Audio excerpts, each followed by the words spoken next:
Jewish Community Center of Amherst, and we're filming my exhibit, which has been up for the last 3 months and is coming down today. What you're looking at right now is an eye through a lens of a set of glasses, and it's my eye, and it's my glasses. So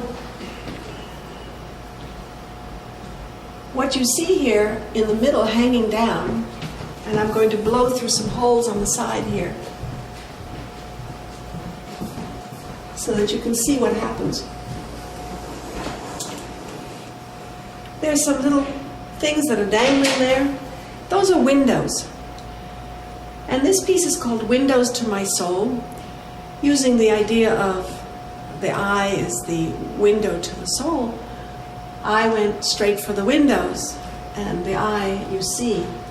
These three little hanging pieces have windows, or things like windows, on both sides. They're hanging by a thread, and it's not really a thread, they're hanging by a hair, and it's my hair. It's one of my gray hairs, and it's amazingly strong, actually. But memories often hang only by a hair, and this piece is really about how we become who we are, dependent on the lenses with which we see the world and we learn about the world. And one of those lenses, well, it's clearly the glasses I wear are essential to my understanding of my world, but it's also, metaphorically, the ways we have of seeing things, and the places we have been, and the windows that we have looked through. One of these is the window that my father saw the world through when he was 3 years old and he came from Odessa to Paris. And I went to visit it because I was visiting one of his cousins, and she said, of course, they lived around the corner. So I went to see, and I got into the main door of the building and found myself facing a courtyard, but with a big gate between me and the courtyard.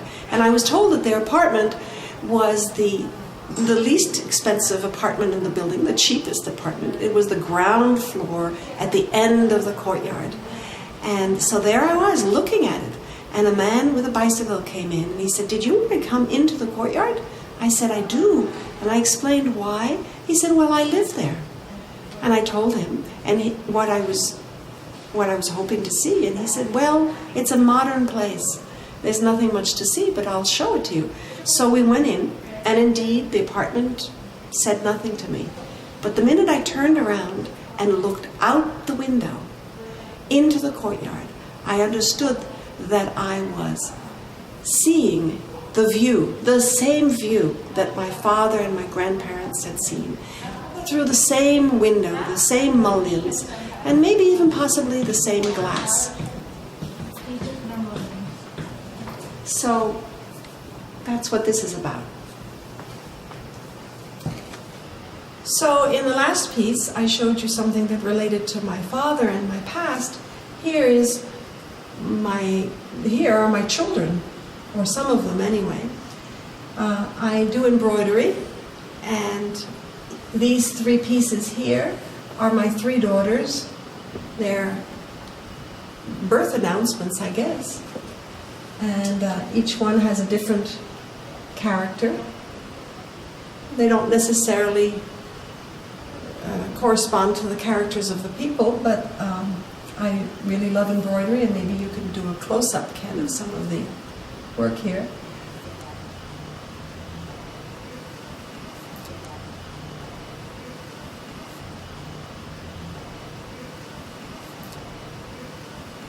Over here, on the left, rather.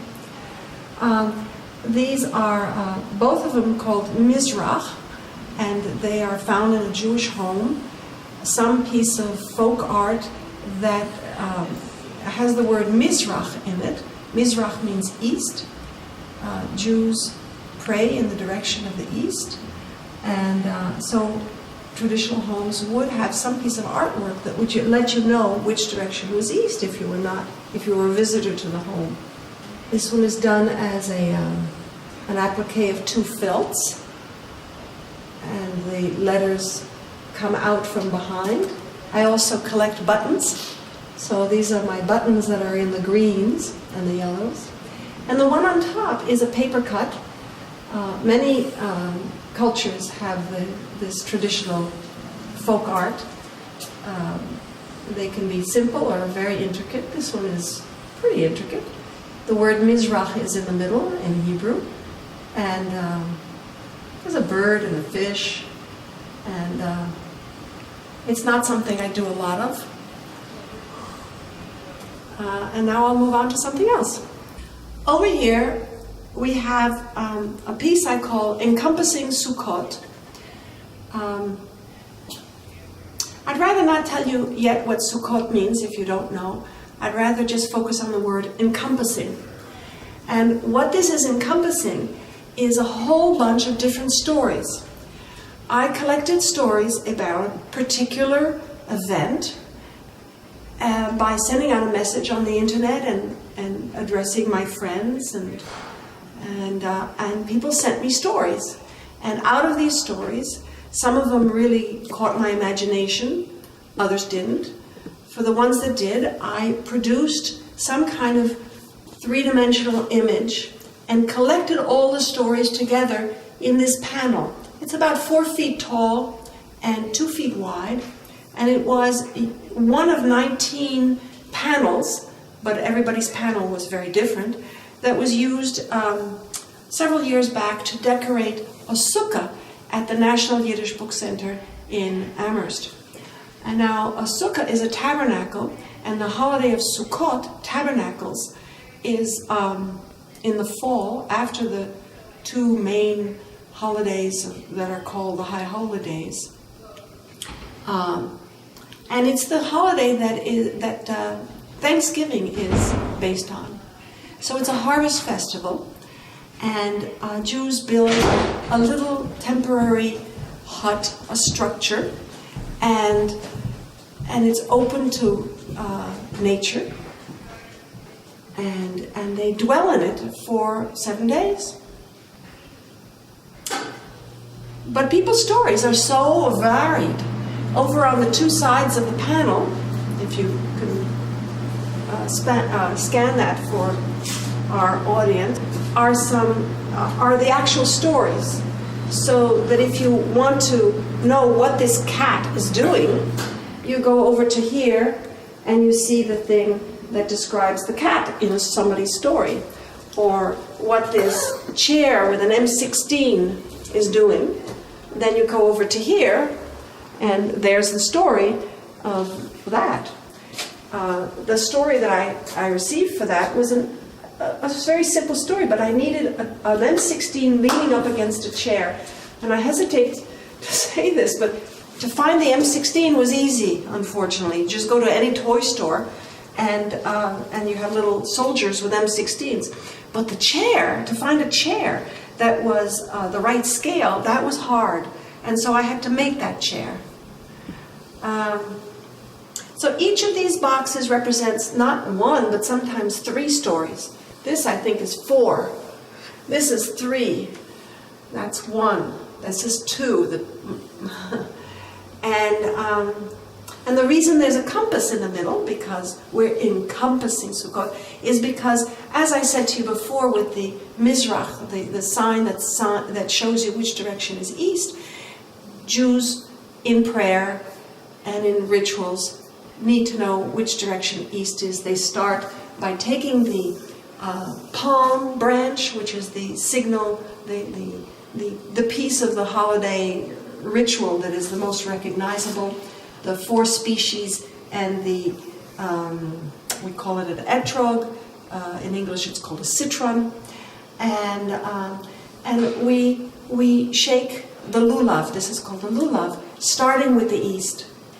So here I put at the center of all this a compass. And here are the stories.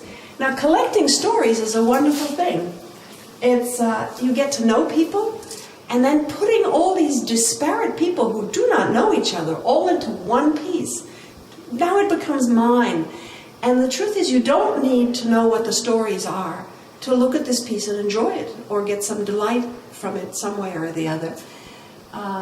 You don't need to know what it was for. You just look and say, wow, look at these interesting, odd things all together. And my eye is the one that decides how big that box needed to be, or how narrow that box needed to be. This is made from balsa wood, stained balsa wood, all the pieces that you see inside. And the sides on the outside I constructed from planks of wood in lumber yards. Not the ones you buy, but the ones that are used to protect the good lumber that's being sold from the straps that are put around them. And I said, that's just what I need. Could you sell me that? He said, you can have that, lady.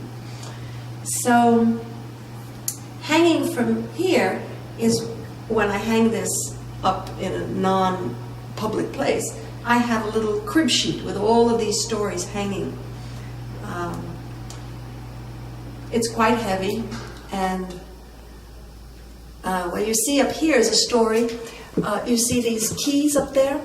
So you see three garlands. One of them is made of keys. One of them is a miniature version of holiday cards. People sent holiday cards. So people talked about decorating the sukkah with different things. And one of them said, we take all our holiday cards and hang them across. And somebody else made garlands. We've all made those garlands. But one story was an older man said when he was a little boy, they had very little, and his mother had a whole bunch of old keys. And she said, why don't you take these keys and make a decoration? So he made a garland. I like that story.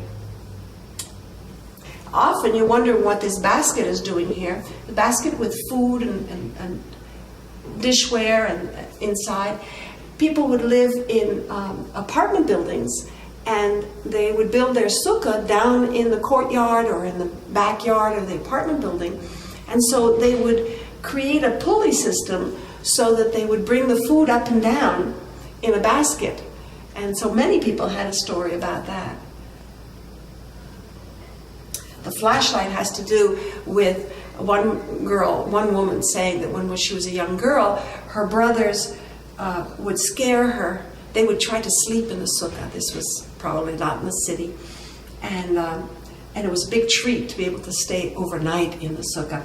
And the boys would scare her with scary stories. So she would take a flashlight to make herself feel safe. And that was her story. Now, this is another sort of collection. This is one person's collection. And I'm pointing up here, if you'll follow me up there. And it goes all the way down, across, and here. We'll look at it in more detail later. What this is one person's collection of fabrics. She kept clothes, towels, sheets, things of textile from her life. Her grandmother's best towels, her baby's crib sheets, clothes that remind her of different things. Her family was in the clothing industry. They made something we used to call house dresses and dressing gowns. And she saved all sorts of stuff. She had an event coming in her life. She was getting married, and her second marriage, and I said to her, I'll make something for you. I'll make a chuppah. And Jews marry under a canopy. And she brings me these fabrics, and they're not too exciting, and I can't quite see how to make a chuppah for her. And I said, maybe something different. Why would you want all of your past over your new husband and new future? So what I did was to make something that is a takeoff on something that the Etruscans from the period of the Romans, It's called a Liber Lenti, or Lentius. It's a linen book, and a friend of mine who was a textile curator told me about this. They would make a story about the person who had died, and they would write it on a long strip of linen, and then they would fold this strip of linen with the story of their life and put it under the head of the body when it was buried or put in a sarcophagus. And of course there's a big difference. This woman's not dying and she's getting married, but I thought that the idea worked. So this whole piece is about 13 inches high, and it goes for, I can't quite remember. It's probably about 27 feet. And you'll notice that one end here actually matches that end here and can be buttoned together. So if the room is the right size, it could be a small room, you could have this frieze all around. And you can separate it here. It comes apart, the button's there, and over here. Starting with the green, you can see I made sure that the pockets are visible. I stuck a little piece of fabric in the pockets. And then I play with the lines and the colors. And the recipient of this wanted to tell me about each fabric. And I said, no, don't tell me the stories. I'm going to order them in my own way. And as you'll notice, they go in color. So we start with these, here we're in the yellow family, and then we're going to get to the blacks and grays, and then to the purples, and then to the blues. But here's her grandmother's favorite towel, and here's a piece of garden furniture, upholstery, and then here's a blouse of hers. And someone who said to me, oh, look, I never realized how interesting sleeves can be. So we're coming over here, and we have some more sleeves, as you can see, a whole bunch of them. And here's a piece of one of those dressing gowns and a bathing suit. And here's her father's jacket. Now, the jacket was not particularly interesting, but the inside actually had more character with the lining and with the label. And I stuck something in the pocket. And we continue. Here's some more of that upholstery again. Here's something in the pocket again.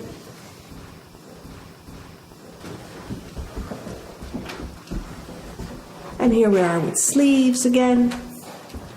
And then, as I pointed out before, this last one, this green one here, matches with the other green one over there.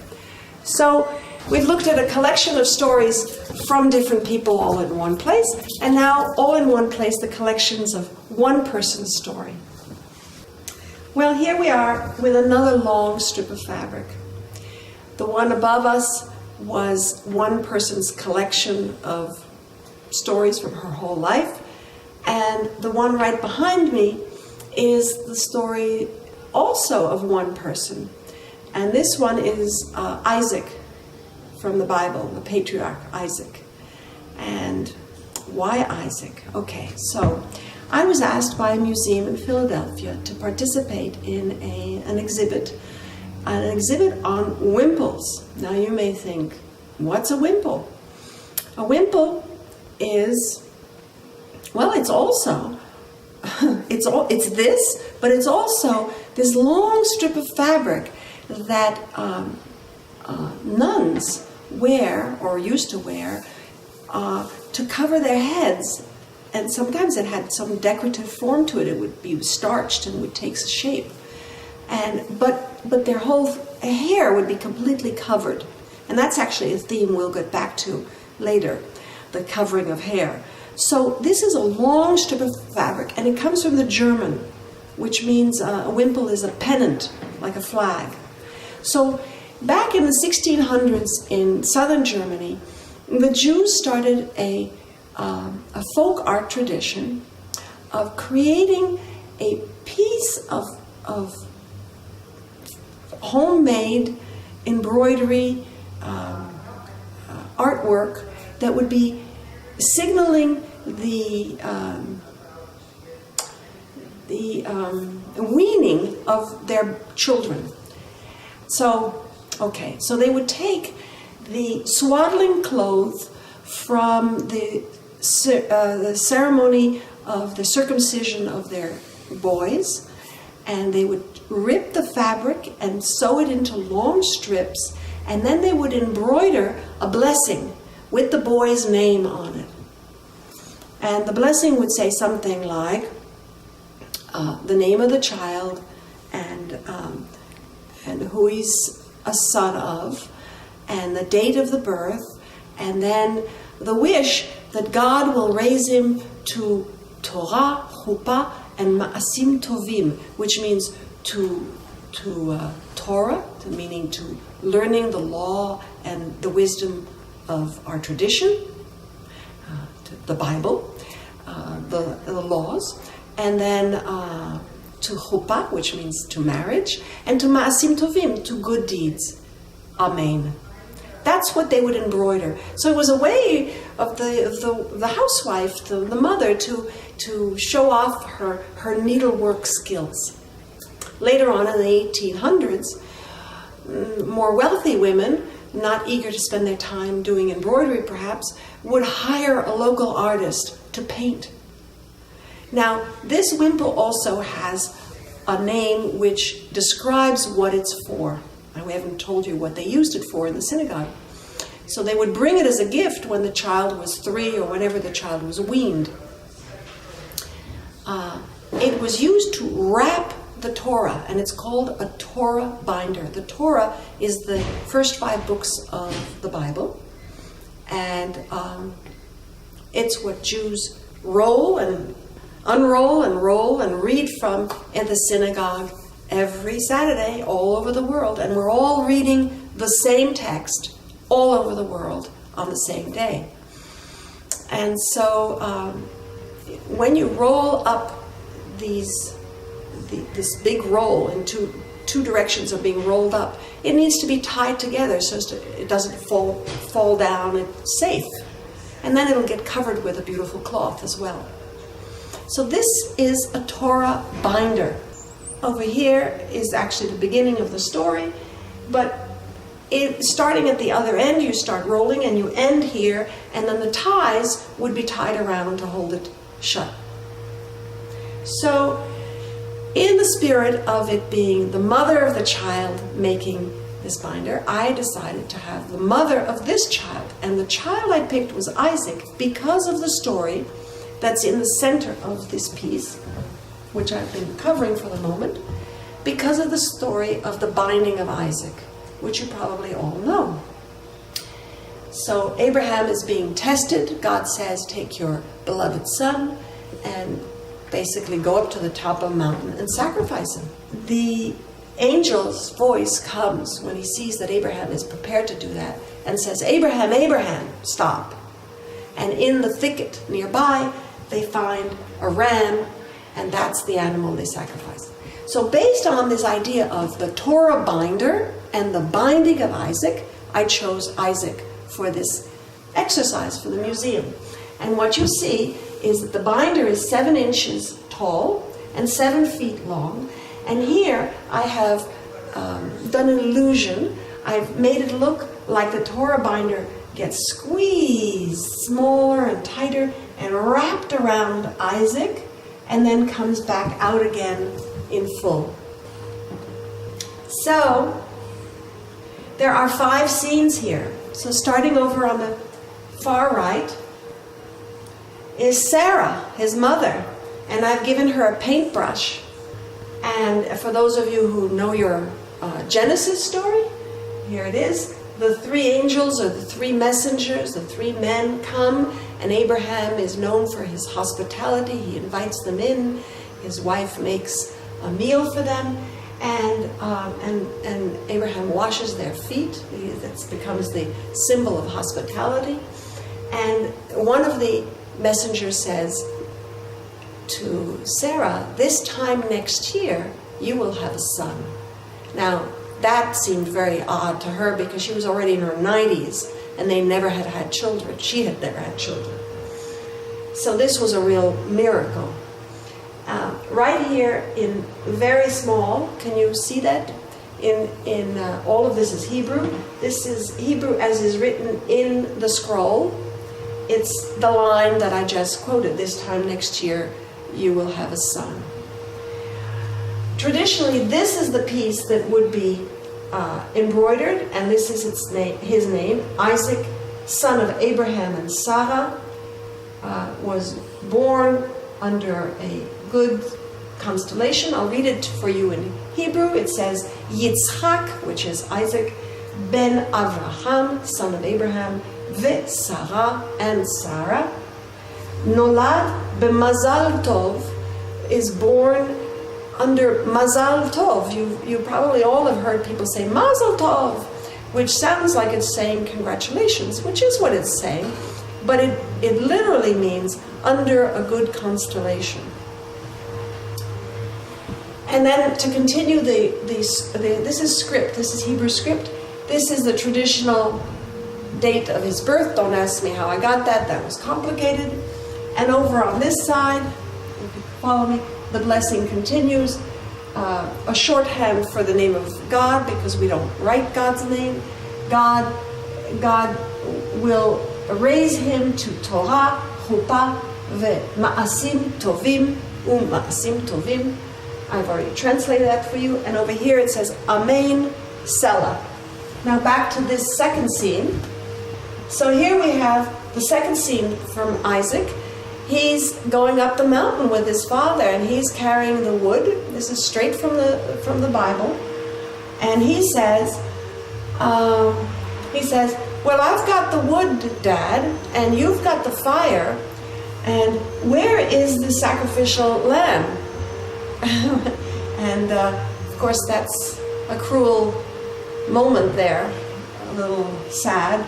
But the next one is the really emblematic moment that we all know, which is the Akedah, we say in Hebrew. This is the binding of Isaac. And you've got Abraham looking quite distressed, and Isaac looking resigned. He's okay with it. But he's glimpsing over at the ram, and the ram has a horn which looks like it's on backwards, which it is. And there's a tradition that says that the ram's horn from this ram is the one that will be blown on the day of redemption. Here in the Bible text, it says here, let me tell you the story first. Abraham's servant is sent back to the land where they came from to find a wife for Isaac, and he returns with Rebekah. And Rebekah says to the servant, "Who is that over there?" She's pointing to the man by the tent. And the servant says, "That's my master Isaac." And at that point, she veils herself and slides gently off the camel. And the last scene is a scene we all know as well. This is Isaac, who's an older man now. He's blind, and he is blessing Jacob with the blessing that he meant to give to Esau. He's been tricked.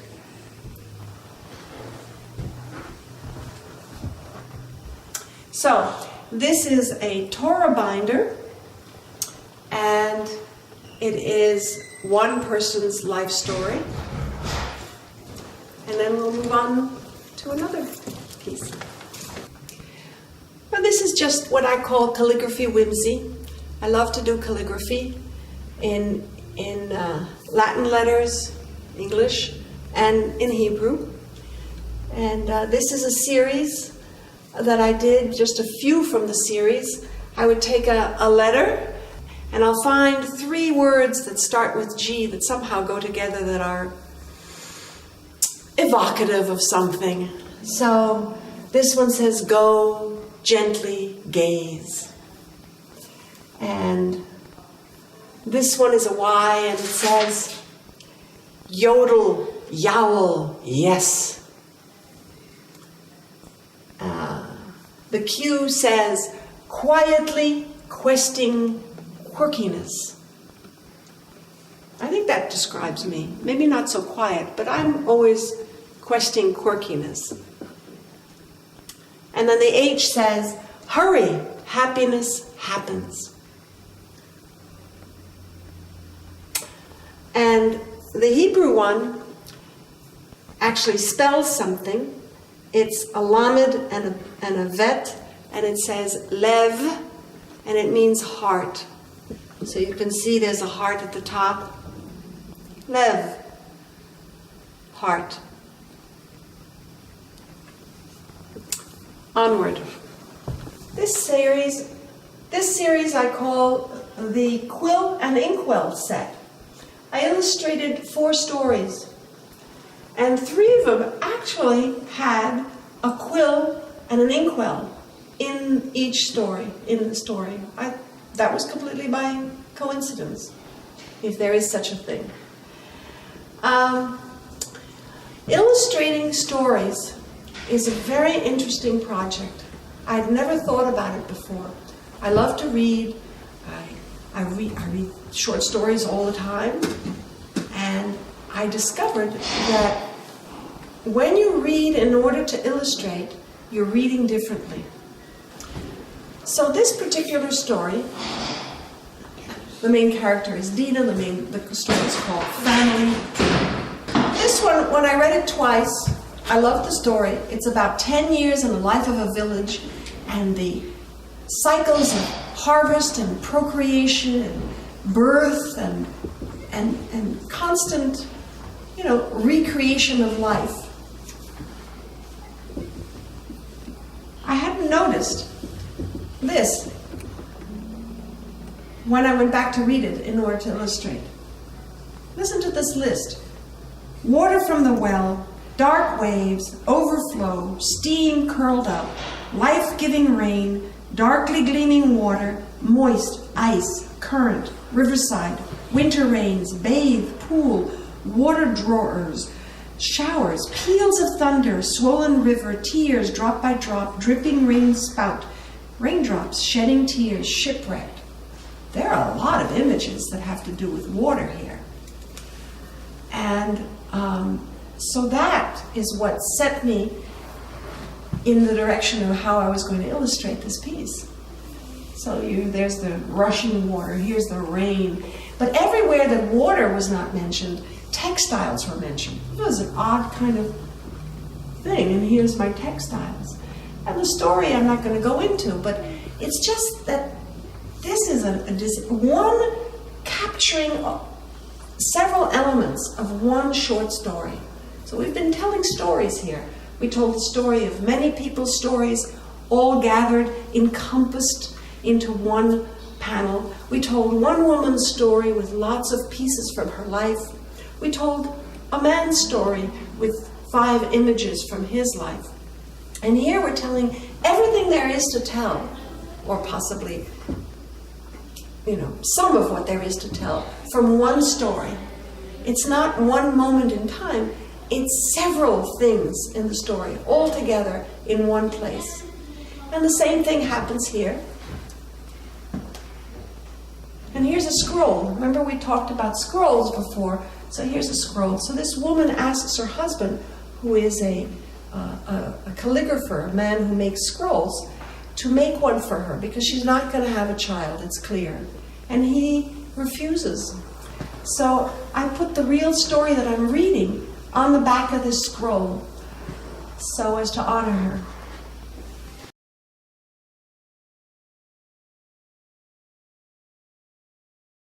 Over here, it's another story, and here's the pen and quill, as you can see.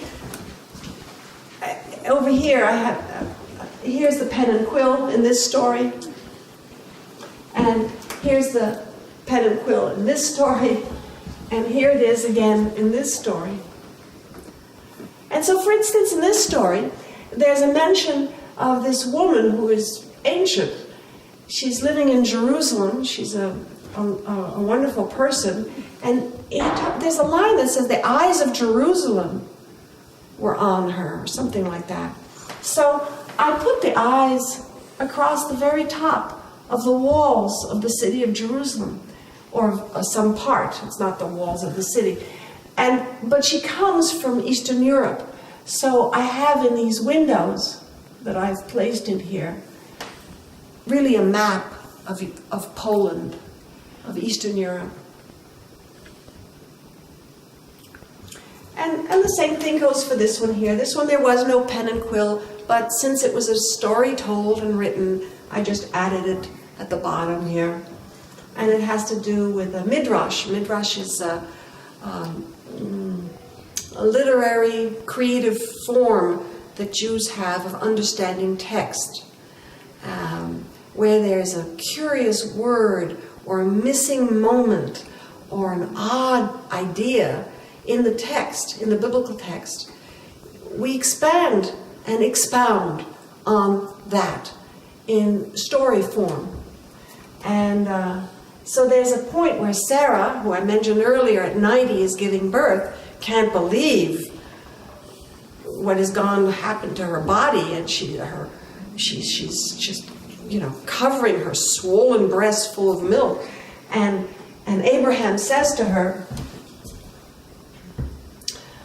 Abraham said to Sarah, "This is not a time for modesty, but uncover your breasts so that all may know that the Holy One, blessed be He, has begun to perform miracles." The milk gushed forth as from two fountains. Well, in my mind, as an artist, I immediately saw someplace in Florence, Italy, a Bernini sculpture in a fountain in one of the beautiful squares with fountains of milk coming out. So I went and found one. I didn't find Sarah and Abraham. I found two men, and one of them was holding two jugs, and water was pouring out of them. And so I cut him out, and I placed Sarah there, and I put some clothing on the man in the back, and he's holding a stick. I made it into a staff of a shepherd, and the pigeon is still there.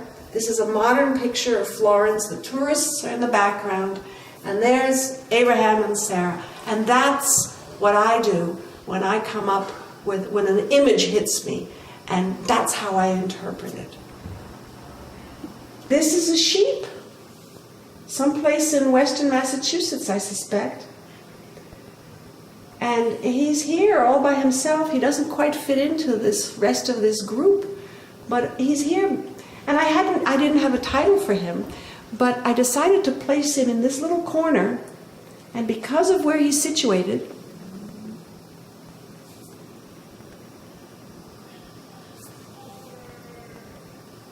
I decided to call this picture The Watering Hole. Hello.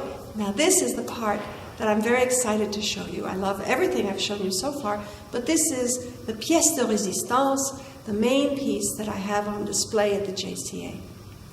It is called The Women of the Balcony. There are 4 in a series, and I'm going to show you the 4, and I'm going to explain to you the story that goes behind it, because it's also a story. Now this is a story of a community. They all knew each other. And I believe my piece it honors the women of this particular balcony, and I'll explain. And I want you to focus on what colors you see and what brings the 4 pieces together. It should be the color of the fabric. So, this is the last and the 4th piece. The one behind, which we'll get closer to, is the first one. That's number 2 over there. And this tall one is number 3. Let's start with the story of what you're looking at.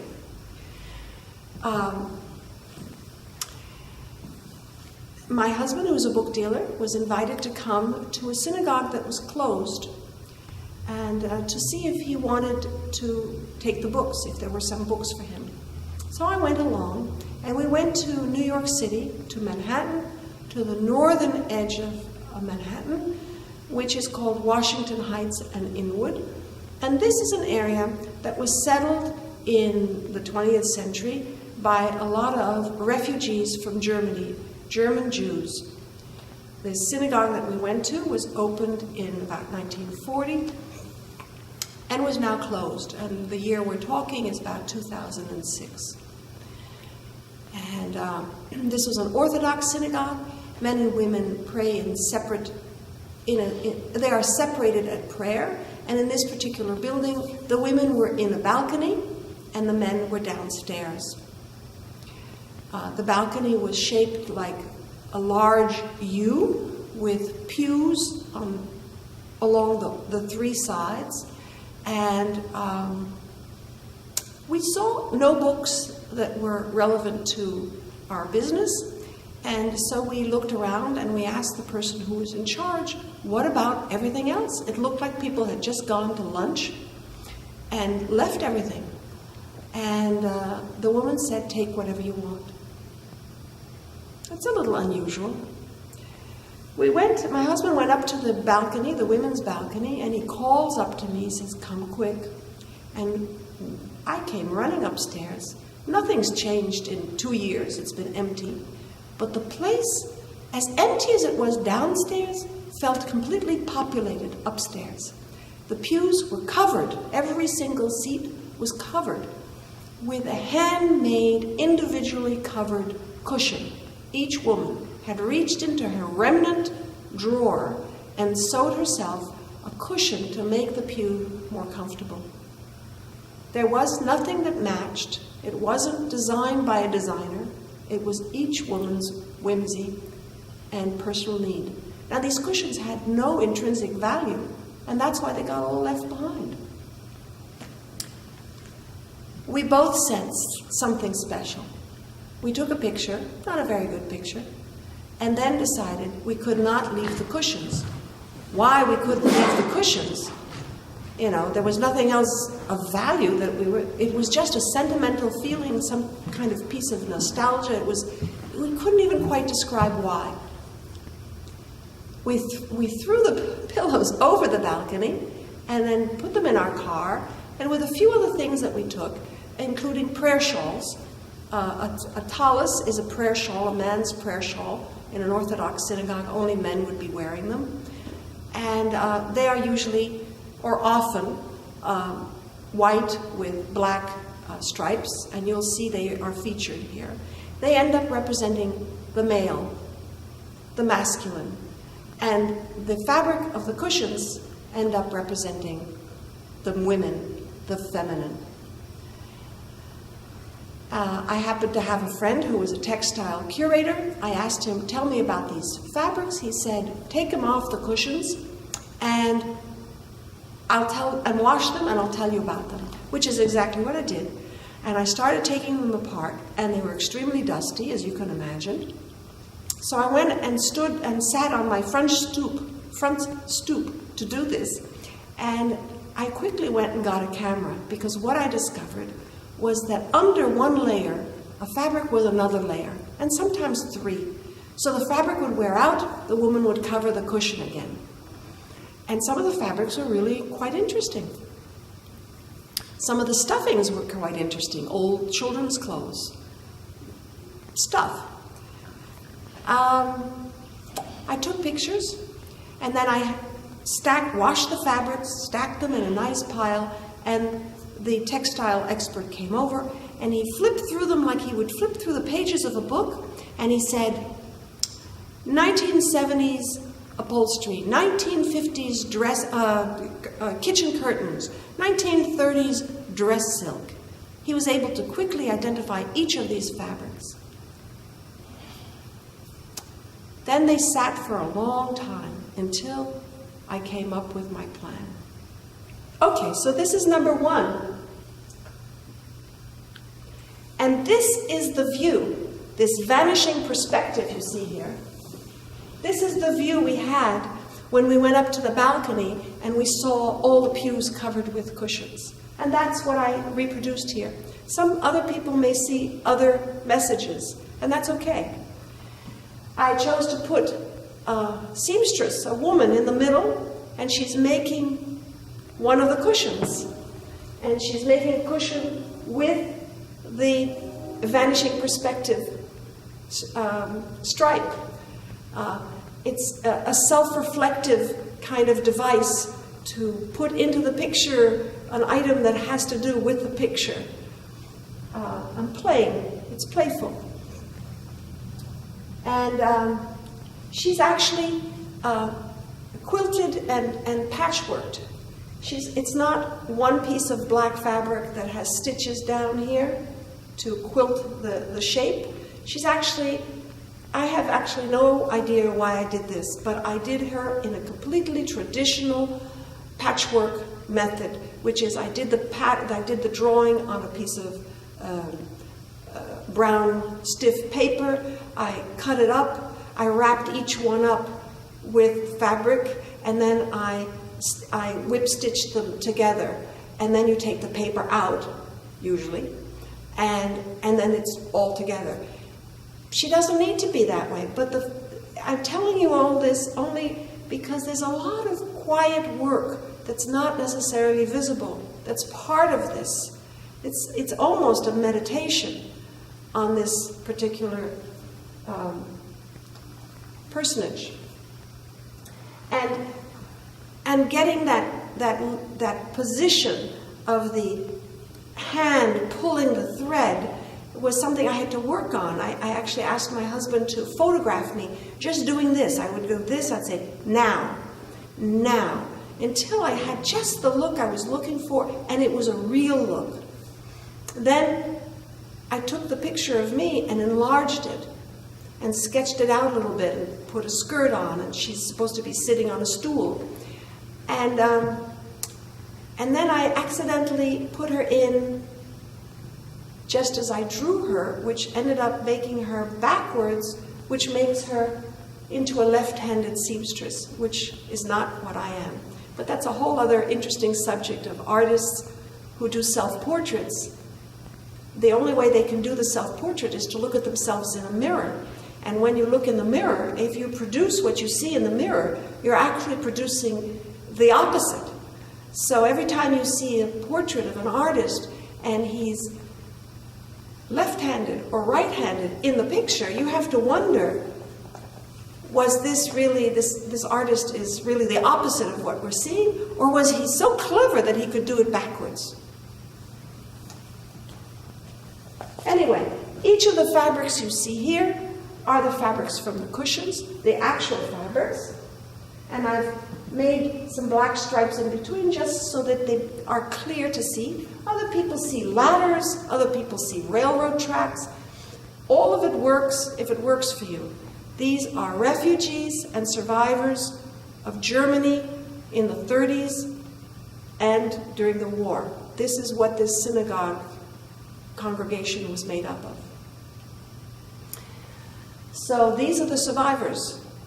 These are the remnants of German Jewry who are now in America, in New York, and reconstituting themselves in a congregation.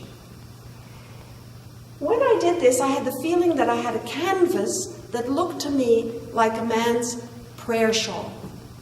And you can see some over there, just to give you a sense of it. They're laid out a little oddly, but I'll get back to that in a minute. Let's go back to this one. Okay?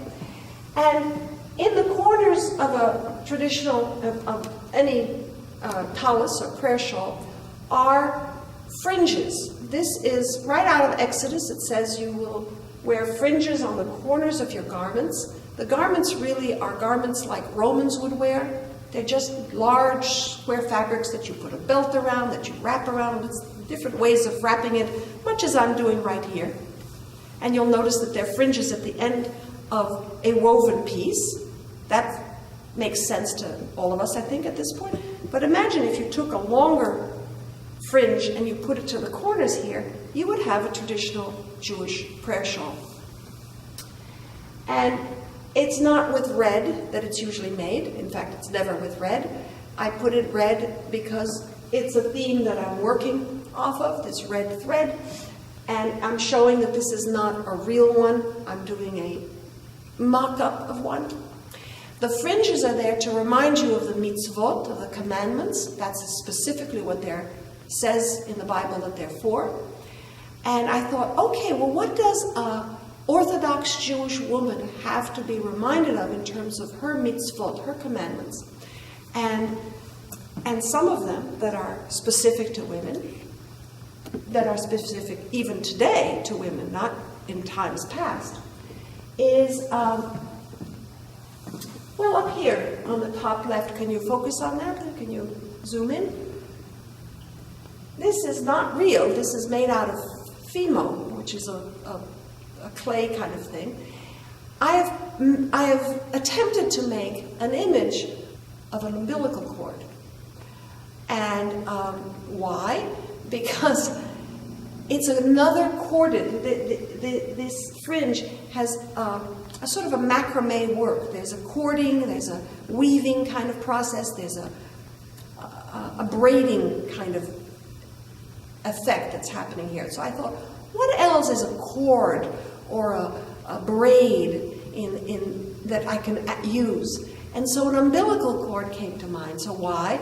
Because the laws of family purity, of procreation, all of these things are talked about in our legal system, in our religious legal system. And so an Orthodox woman would be observing these laws. On the opposite side, maybe you'll recognize it, except it's a really skinny one. It's a challah bread. So a Jewish woman would bake her bread, and today still, they will take off a piece of the bread and burn it completely as a symbol and a reminder of what happened during the temple days in Jerusalem, where the sacrifices for the Sabbath would be brought, and it would be meal and challah, and it would be burnt completely. Not only the breads, but the complete burning. And so in memory of, in honor of, as a memorial, as a link to the past, it's done today as well. So that's up there. And down here is a braid of hair, and these have to do with the commandments of modesty. An Orthodox woman will have her hair covered after marriage, and will perhaps cut her hair short just to make it more practical. And only her husband will see her with her hair. And so here's this other one. So that's the four corners of this canvas that I've set up here. What I was trying to do here was to talk about the upstairs and the downstairs, and the men and the women, and the symbiotic relationship between them, and the caring nature of their community. So if you remember, I said the tallis will represent the male, the masculine, and the men, and the cushion fabrics will represent the women. So here is a tallis, a prayer shawl. Somebody's wife or sister or daughter will make a bag to hold it in, to carry it to synagogue. And so this represents the caring female, the caring woman for the male. And over here you have the caring male. I've turned the tallis into a sleeve, holding the woman, the cushion.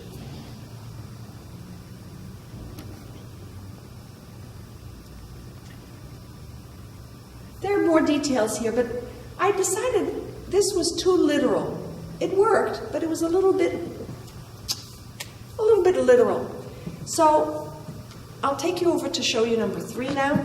Okay, so here's number 3. I hope you can hear me from there, and we're far away, because it's 10 feet tall, so we had to back the camera up so you could see the whole thing. This is the same message that I gave in the one I just explained before. This one, I think, shows it more impressionistically. What you have is upstairs and downstairs. And now you can follow me, right? The women and the men, the stripes from the prayer shawls down here, the fabric from the cushions up there. They're in the shape of flowers, and these are the shapes of stems. You don't have stems without flowers, and you don't have flowers without stems. They're completely interrelated and interdependent, and that's how they live.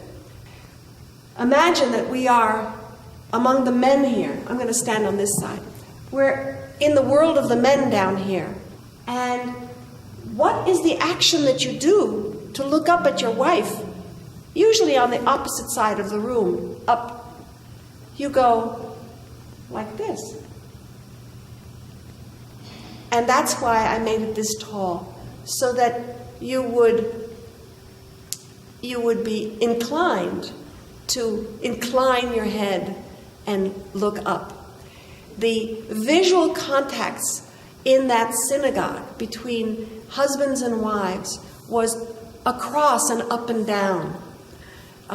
They usually sat across from each other, so if this is facing east, the men are all facing this way, and the women are in benches here and here and here.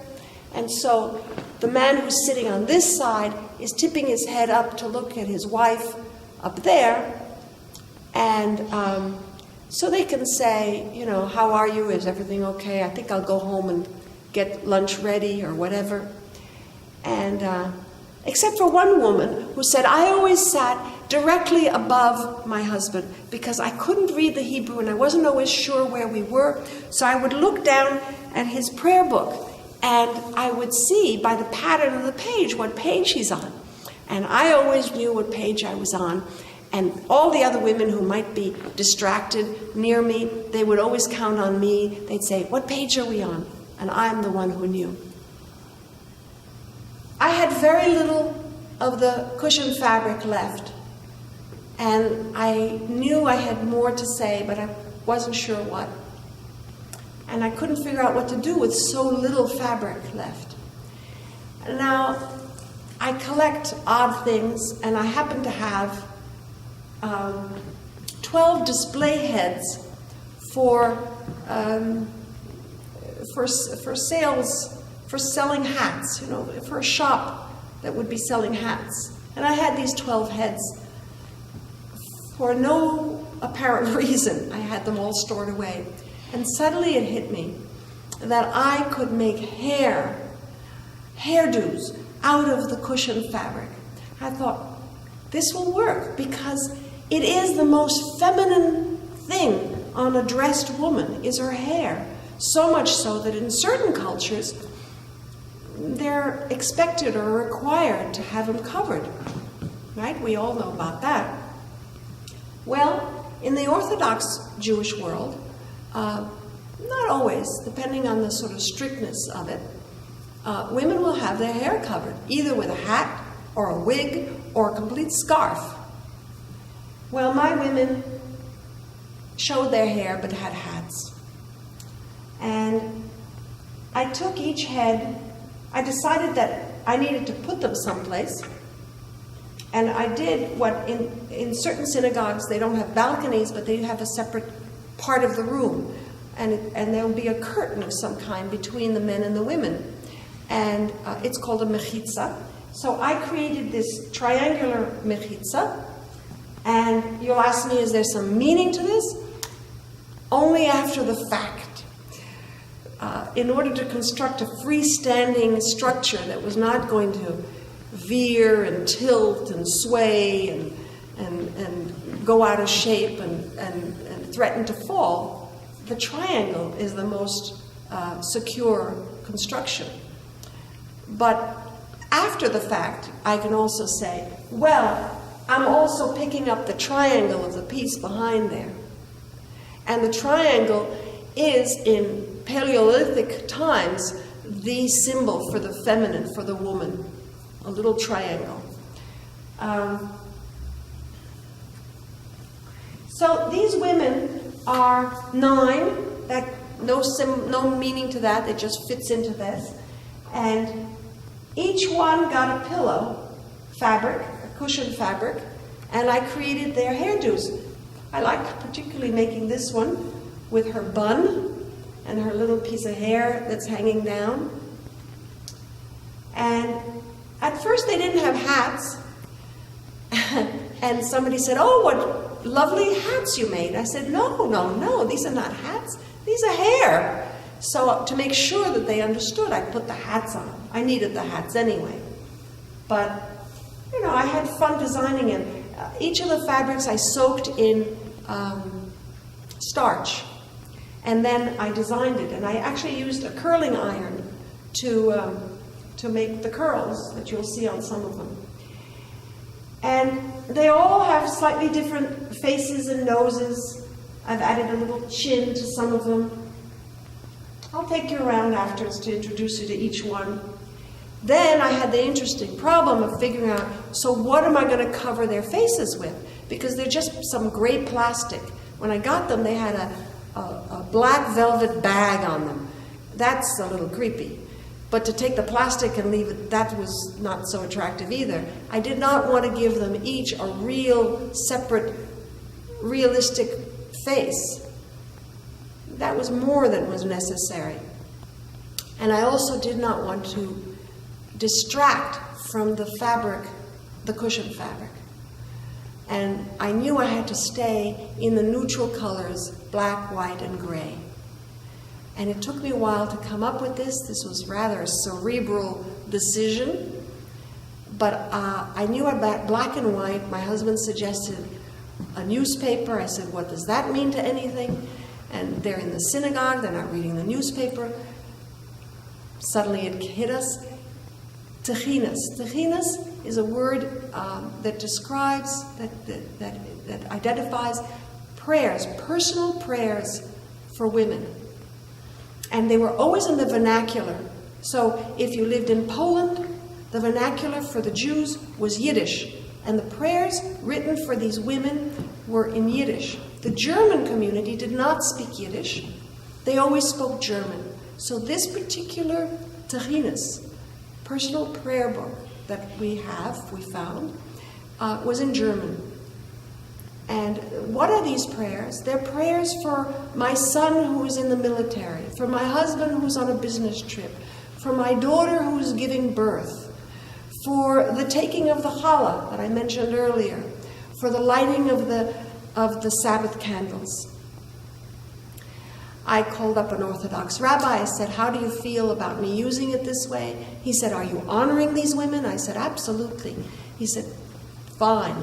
And so we made photocopies of the pages of the book, and they got applied to these heads. In other words, the women's faces are made up of their prayers. And the title of the prayer is across their lips. I'm very happy with that solution. It makes me feel complete, whole. It wrapped it up just the way I wanted it to be. Here we are.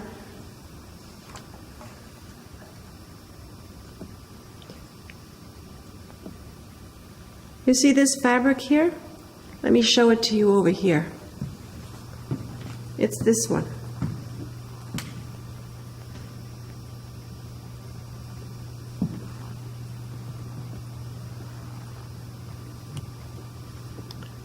This woman has curly hair. That's my curling iron.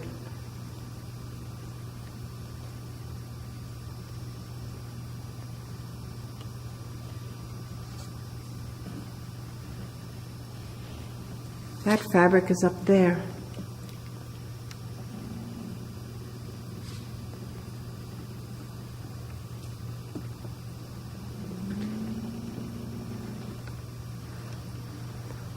This elegant lady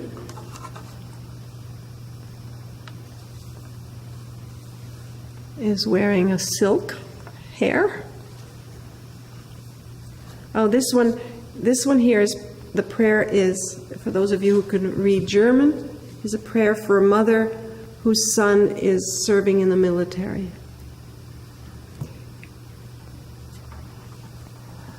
This one is a young girl. She should not have had a hat, but I ruined the top and I had to cover it. I didn't have any more fabric for her braid and her hair. She's got a braid. That's where my red beret went to.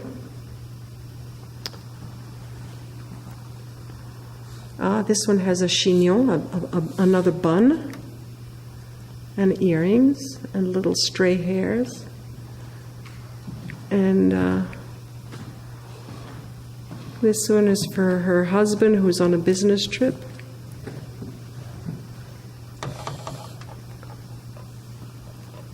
This one is wearing all the fabrics. Her hair is made up of all the fabrics. There's always one in the crowd, isn't there?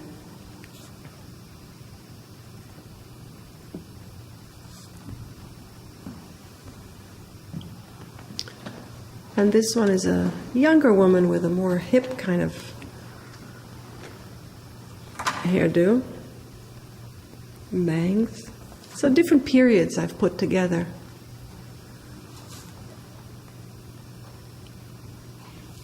I can't read German, so I have to, it's hard for me to tell you what each of these are. Some of them I know. And this is for lighting the Sabbath candles. There's just enough words so I can pull it together. And you can find that fabric again up there too. Let's see if we can find it quickly. Oh, I see it. There we go.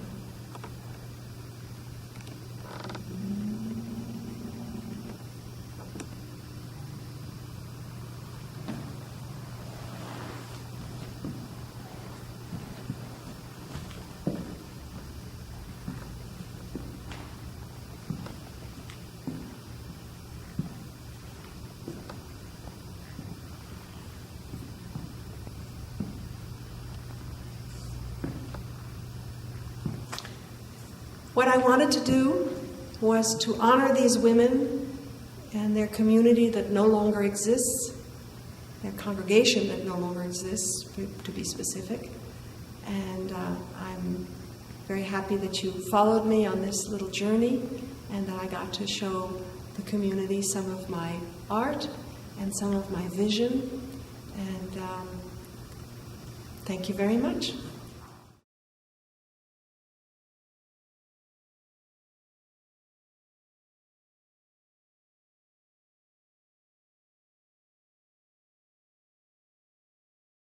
So, would you like to raise your hand if you are an Ohav Sholaum person? Okay, let's get the names. Starting with this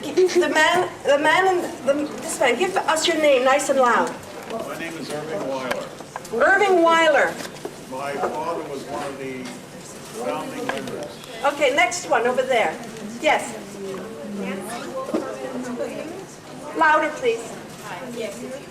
Nancy Wolferman. Nancy Wolferman. Next one down that row. Johanna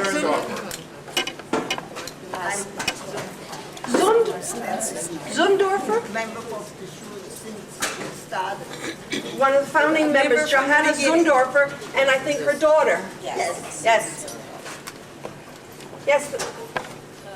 My father was one of the... Your name? Oh, Ruth Rosenthal. Bruce Rosenthal. And my dad was one of the founders of... And her daughter next to her, And I'm Glenna. Glenna Weiss. Anita Stein, wife of Larry Stein. Also, his father, Max Stein, was the founder of the synagogue. Anita Stein, wife of Larry Stein of blessed memory. The behind Ruth. Me? Inga Gutman. Inga Gutman. Elfriede Goodrich. Elfrieda Goodrich. Coming forward here. Yes. Carol Gutman. Carol Gutman May. Over here again. Let's see the hands so I can see where to point. Who else? Your left, Jay. Yes, sorry. Vivian Freund Schwartz, my dad was a founder, as was my grandfather, Maurice Lind. Vivian Freund Freund. Schwartz. Arlene Seelig Bronstein. Arlene Seelig Bronstein. My parents were both members, and I grew up there, like Vivian. Anybody else in this? Doris, back there. Doris, raise your hand. Doris, raise your hand. Doris. Give us your name, please. Doris Weiler. This gentleman here. Susan and Walter Clout. Susan and Walter Plout. Anybody else from Ohav Sholaum? Well, that's pretty good. Now, Jews are our experts at creating sacred time. We're big on Jewish calendars. We know when sunset comes. We know it once a week is Shabbos. We know the times for the daily prayers. We're really big on noting when our holidays are and all that. We're very good at sacred time. We're not so good at sacred space. Jews come and go. Shuls come and go. We move. The important thing is not the building. Now, people who wear talesim,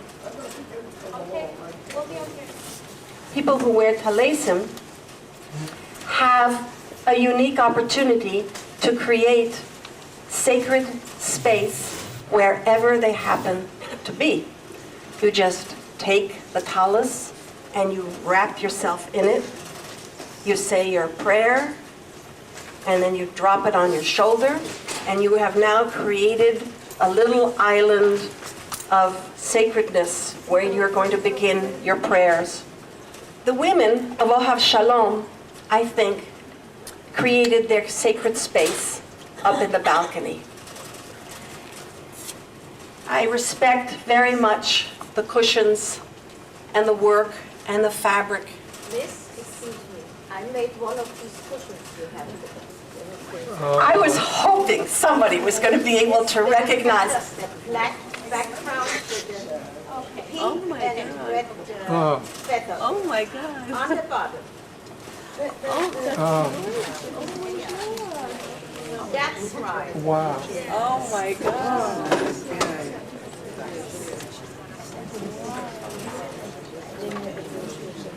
You want to come up and show us?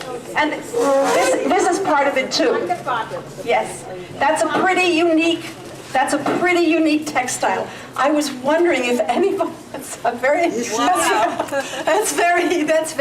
That's very exciting. Thank you. So Place it on the part of it, on the invitation. that's wonderful. Thank you. Wow. You never. They wanted to build a new life for their children, but one that would not forget. COS was a German Jewish synagogue in America. We are here today to thank them, and the families that sacrificed so much to make COS a thriving center for Jewish life in the 50s and 60s.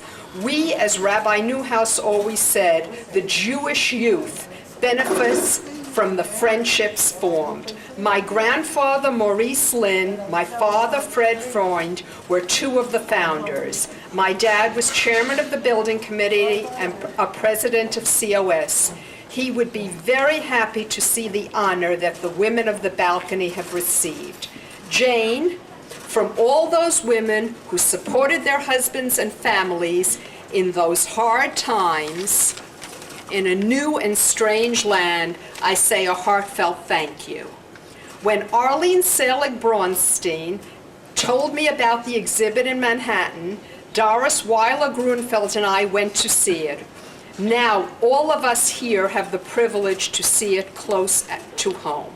Your talent, Jane, is extraordinary, and I'm thrilled that there will always be such a beautiful memorial to our mothers and grandmothers and to all those who made Congregation Ohav Sholaum what it was, the first German Jewish synagogue built from the ground up by the refugees. Don't know what Ohav Sholaum really was. as Vivian told you, we started off on, I don't know if you're familiar with the neighborhood, on 207th Street. And the subway passed by, and you were davening on Shabbos morning, and the subway passed by. And that's how we started in 1940. Then we did move on Sherman Avenue, which was a little closer to the main artery of Inwood, and we stayed there for a couple of years till we started the building fund. And we wanted to build our new shul. We were all very, very much involved in that shul. Then, naturally, at that time, to get money, I mean, we were all new immigrants and started off to make a living and to support our families. But we did do we finished the building, and it became a wonderful, wonderful home away from home. We had about 200, 250 children. Simchas Torah was a great, great yantuf there. We had a wonderful youth group, which was known over all of Inwood and Washington Heights. We got quite a few members from Washington Heights down to our synagogue, and it was just a wonderful, wonderful place to belong to. We had parties on Purim, on Simchas Torah, and as I told you, it was a home away from home, and we all became lifetime friends, and even our children are still friends. And I just wanted to explain to you a little bit what actually Ohav Sholaum was. Thank you. I'm Debbie Ashheim Weiss, and to the woman who spoke, I don't see her, about putting together a Talmud Torah, I think I speak for the last generation, and I want to thank you. You have a lot to be proud of. You all worked very hard to create a community, and I'm very proud to say that not only I, but my husband, whose father and mother were also members of Ohav Sholaum. We're a Ohav Sholaum romance. We met in Ohav Sholaum. There are other Ohav Sholaum couples that you should be proud of. Our children all go to Jewish day schools. Your investments and your hard work, and I know it was challenging. Many of you had to go to work on Saturdays. It was very expensive to be kosher. It wasn't like going to Costco now. There were really challenges, and I want you to say thank you on behalf of the younger Leute, because really you worked hard and you always wonder, where did your investment go? And I can only say you can be proud of your investment, because we all have children who are observant Jews. Some of them live in Israel, and you can be very proud of your hard work.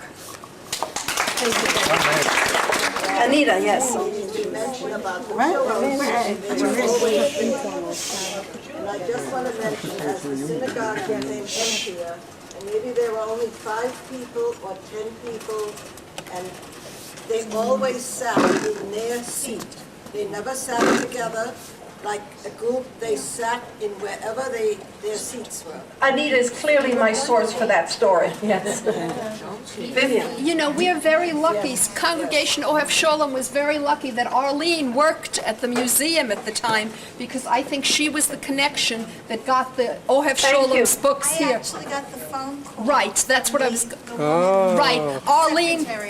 Right, Arlene was the one who made the connection, because this was her home synagogue, and I think we should thank her, because probably... Thank you very much.